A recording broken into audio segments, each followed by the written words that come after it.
রাসূলুল্লাহ সাল্লাল্লাহু আলাইহি ওয়াসাল্লাম সহিহ বুখারীতে আলোচনা করেছেন বাব কিতাবুল ইলমে যে এশার সালাতের পরে ইলম অর্জন করা ছাড়া অনর্থক কথাবার্তা বলা এটা শরীয়তে নিষিদ্ধ।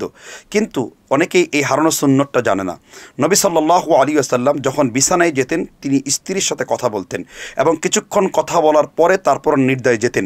অথচ আমাদের সমাজে এই সুন্নতটা হারিয়ে গিয়েছে। নবী সাল্লাল্লাহু আলাইহি ওয়াসাল্লাম বলেছেন, মান দাল্লা আলা খায়রিন ফালাহু মিসলু আজরি ফাইলি। যেমন একটি হাদিস রয়েছে, কেউ যদি হারানো সুন্নতকে সমাজের মধ্যে প্রচলন করে, যে আগে প্রচলন করবে এর জন্য সে প্রতিদান পাবে যতজন লোক এই সুন্নতটা পালন করলো। অথচ আমাদের সমাজে লক্ষ্য করা যায় স্ত্রীর সাথে উত্তম কথাবার্তা না বলে সারাদিন পরিশ্রম করে টাকা করে বিছানায় শুয়ে যাচ্ছে, স্ত্রীর সাথে কোনো ভালো সম্পর্কও রাখে না। অথচ আমরা গুরুত্বপূর্ণ সুন্নতের বরকত থেকে বঞ্চিত হওয়ার কারণে আমাদের পরিবার হয়ে যাচ্ছে অর্ধাঙ্গিনী থেকে স্ত্রী হয়ে যাচ্ছে তিক্তাঙ্গিনী। অথচ আমরা আমাদের অর্ধাঙ্গিনীর সাথে এই উত্তম ব্যবহারগুলো করছি না। অতএব রাসূলুল্লাহ সাল্লাল্লাহু আলাইহি ওয়াসাল্লামের আমল ছিল স্ত্রীর সাথে বিছানা যাওয়ার পর তিনি অবশ্যই উত্তম কিছু কথাবার্তা বলতেন।